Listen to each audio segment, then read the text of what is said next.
The disappearance of the Villisca Church Group, 1928. In the summer of 1928, the small farming town of Villisca, Iowa, best remembered for the infamous 1912 axe murders, became home to another, far less documented mystery. According to scattered local accounts, a rural church congregation gathered for a Sunday picnic on the outskirts of town.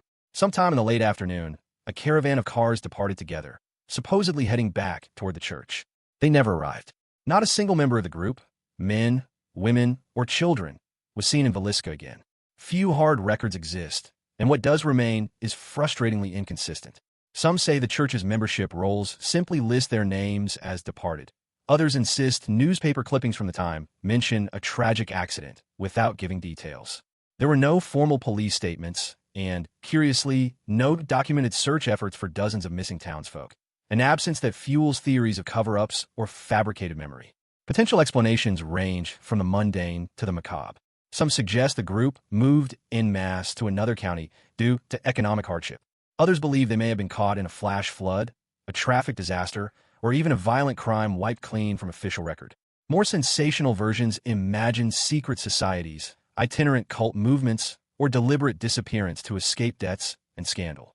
The facts are few, but the legend has persisted in southwest Iowa for almost a century, revived in occasional local history talks and ghost tours, often paired with Villisca's better-known unsolved murders.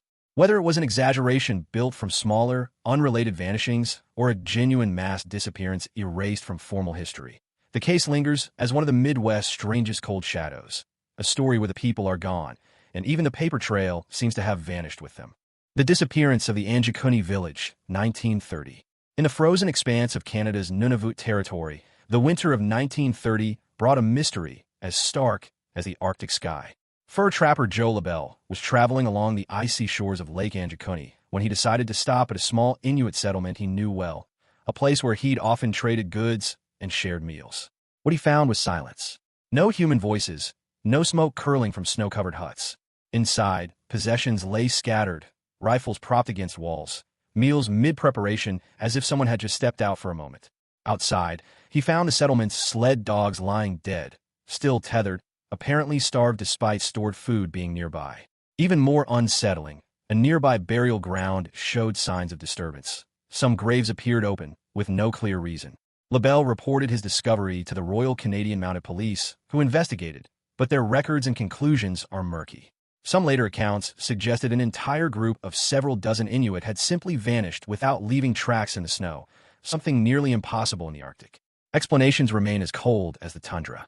Skeptics argue the story was exaggerated by early newspapers hungry for eerie tales of the frozen north, or that the village's population quietly migrated to a more secure location for survival.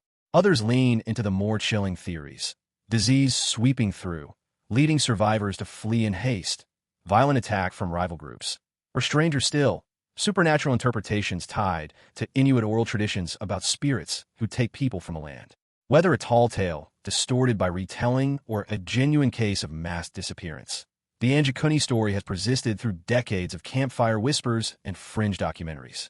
In the stark white silence of Canada's far north, the truth remains buried, and perhaps, like the people of Lake Anjikuni, gone for good.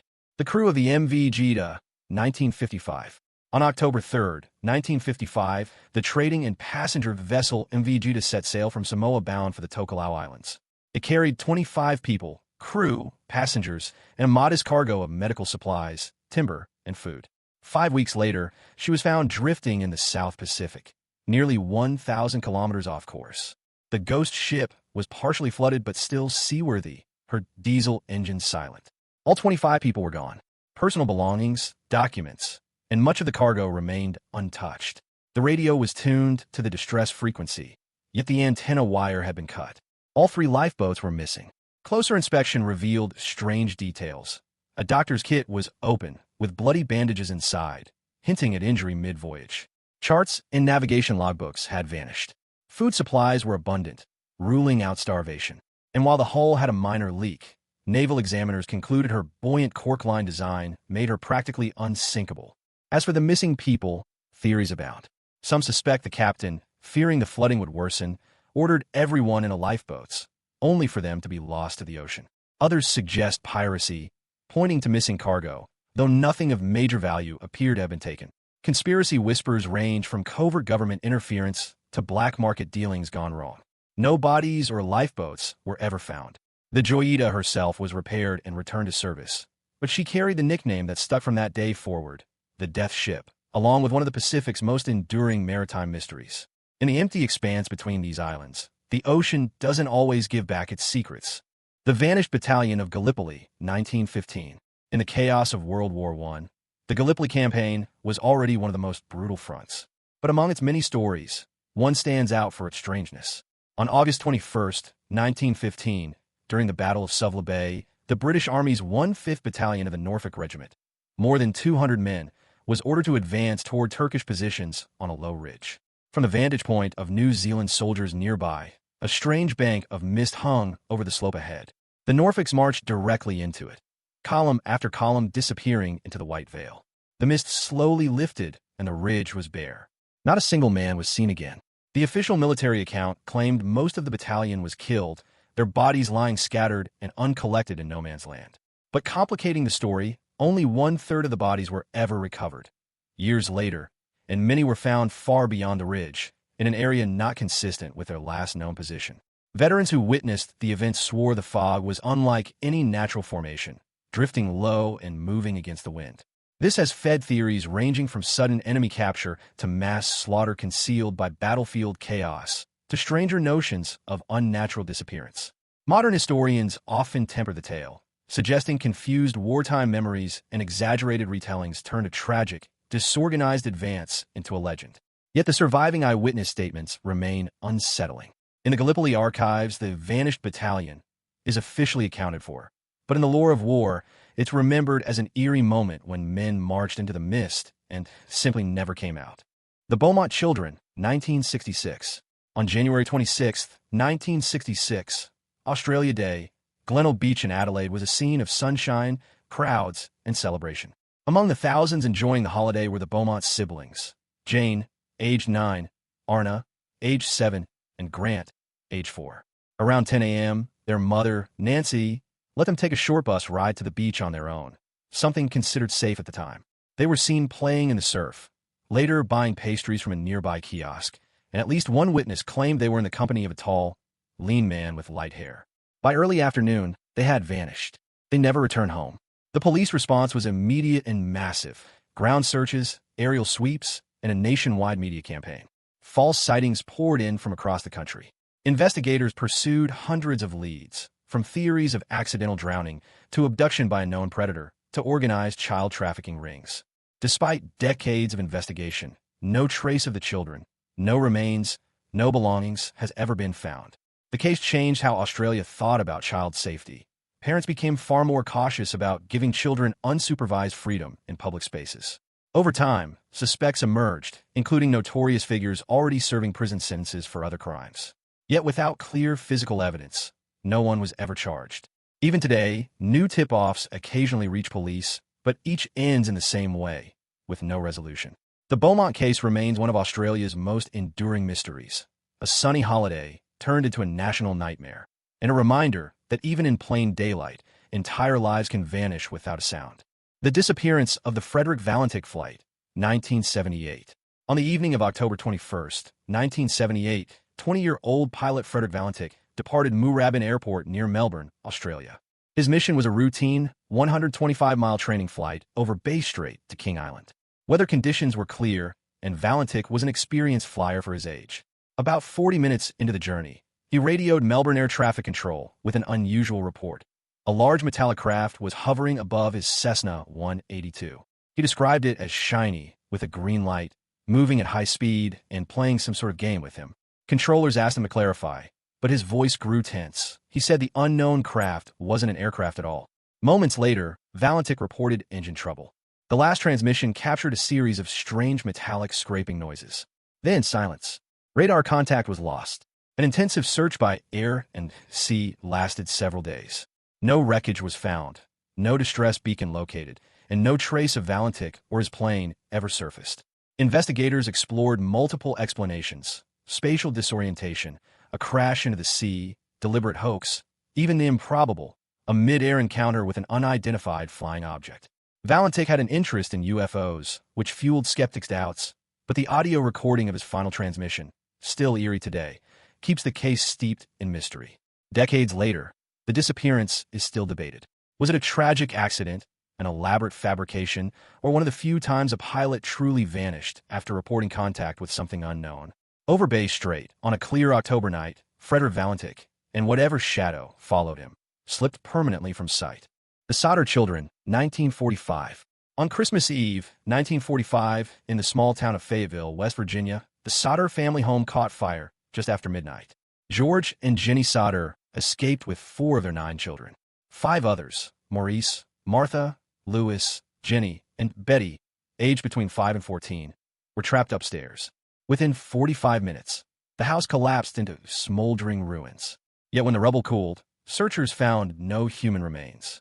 This defied logic. Even in severe house fires, bones or teeth typically survive. Fire officials blamed faulty wiring, but George had recently had the system inspected and declared safe. In the days before the fire, there had been strange warnings. An unknown salesman threatening that the Sodder home would burn, a mysterious telephone call on the night of the fire, and a ladder the family normally kept by the side of the house was found thrown down an embankment far from reach. The family began to suspect the children had been abducted during the chaos. Witnesses reported seeing them in cars that night, and in the weeks after, one claimed sighting at a Charleston hotel. The Sodders put up a massive billboard beside a local road, showing the children's photos and pleading for information. It stayed there for decades. Authorities dismissed the idea of kidnapping, but the parents never stopped searching, traveling across states in pursuit of tips. Officially, the case remains closed as a fire tragedy. Unofficially, it's one of America's most haunting missing persons mysteries. 5 children gone without a trace, and a family left holding questions that no investigation has ever answered. The Flannan Isles lighthouse keepers, 1900. In December 1900, the remote Flannan Isles off the northwest coast of Scotland became the stage for one of maritime history's eeriest mysteries. The Isles, uninhabited except for a lighthouse crew of 3, had been battered by winter storms for days. When a relief ship, the Hesperus, finally arrived, no keepers awaited them at the landing. Inside, the scene was strange, but not chaotic. The clocks had stopped. A chair was overturned. 2 of the 3 heavy oilskin coats were missing, suggesting at least 2 men had gone outside in poor weather, but 1 coat still hung where it should. The lamps were cleaned and lit, as if carefully tended before the disappearance. The logbook entries stopped abruptly 3 days earlier. An investigation concluded the men may have been swept away by powerful waves while trying to secure equipment during a storm. The steep cliffs around the lighthouse made this plausible and deadly. But parts of the official account never sat right with maritime historians. Why would 2 men leave in such weather without bringing the third? And why was there no sign of bodies or washed-up gear? Over time, the story has fed all manner of speculation, from foul play between the keepers, to madness brought on by isolation, to more supernatural folklore, including whispers of sea monsters or otherworldly abduction. Today, the Flannan Isles lighthouse is automated, with no keepers at all. But for over a century, the question has lingered in seafaring circles. What really called 3 men out into the storm, and why did none of them ever return? The crew of the Mary Celeste, 1872. On December 4th, 1872, the merchant brigantine Mary Celeste was spotted drifting aimlessly in the Atlantic Ocean, about 400 miles east of the Azores. She was in excellent sailing condition, still rigged, cargo intact, and provisions enough for 6 months. But her captain, Benjamin Briggs, his family, and the crew of 7 had vanished. The ship was found with her lifeboat missing, but no distress signals had been raised.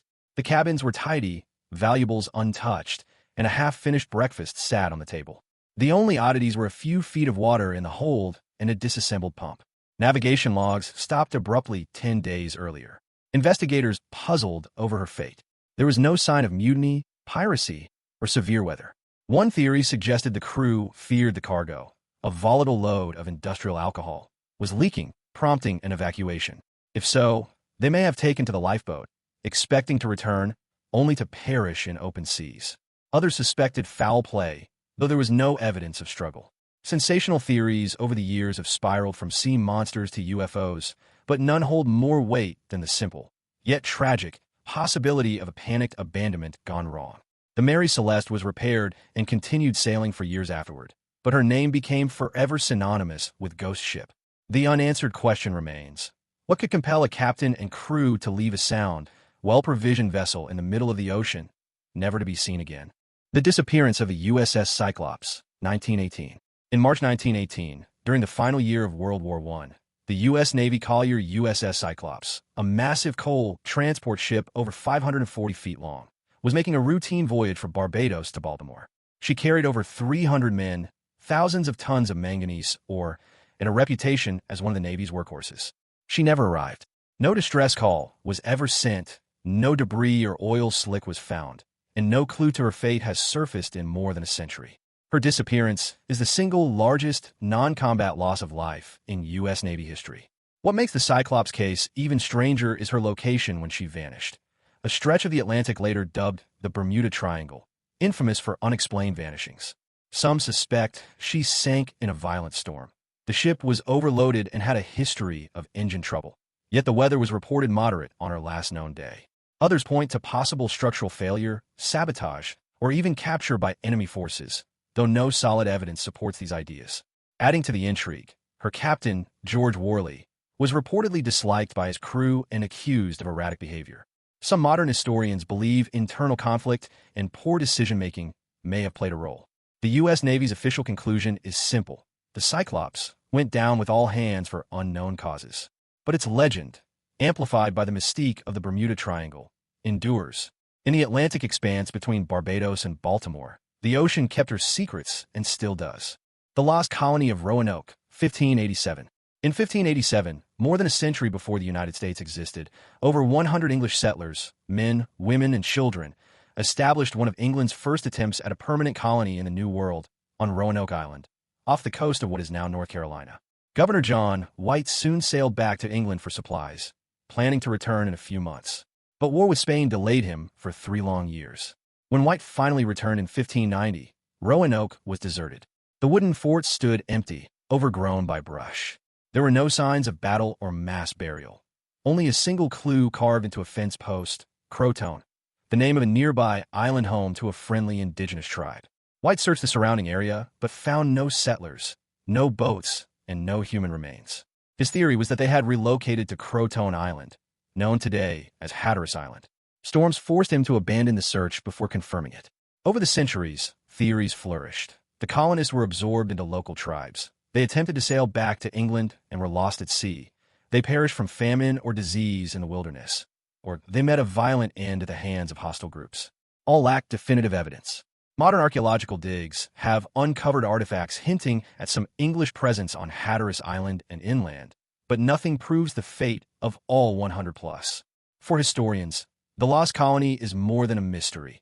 It's a cautionary tale from the earliest days of European settlement in North America, where an entire community could vanish, leaving behind not even a body, only a single word carved in wood, and 4 centuries of unanswered questions. The vanishing of Flight MH370, 2014. On March 8, 2014, Malaysia Airlines Flight MH370, a Boeing 777 carrying 239 passengers and crew, departed Kuala Lumpur bound for Beijing. Less than an hour into the flight, the plane's transponder stopped transmitting. Radar tracked MH370 veering sharply off course, crossing back over the Malaysian peninsula and heading into the remote southern Indian Ocean. Then it vanished. No distress call was made. The weather was calm. Civil and military radar tracks ended over open sea. Within hours, one of the largest multinational search operations in history was underway, involving dozens of ships, aircraft, satellites, and advanced sonar. Months turned into years. Despite scouring over 46,000 square miles of ocean floor, the main wreckage was never found. Only a handful of debris fragments, including a flaperon, washed up on beaches as far away as Madagascar and Réunion Island. These confirmed the aircraft had gone down, but not where or why. Theories span mechanical failure, a catastrophic Madeira event, crew incapacitation, or a deliberate act. Investigators have examined every scrap of radar and satellite data, but the critical black box recorders remain missing. Officially, the disappearance is classified as an accident, with the likely crash site deep in a largely unsearched expanse of ocean. For many, MH370 is more than an aviation mystery. It's a scar on modern air travel, proof that in an age of global networks and constant tracking, a 270-ton jet can still simply vanish. The questions left behind, and the 239 lives lost, continue to haunt families, investigators, and the watching world.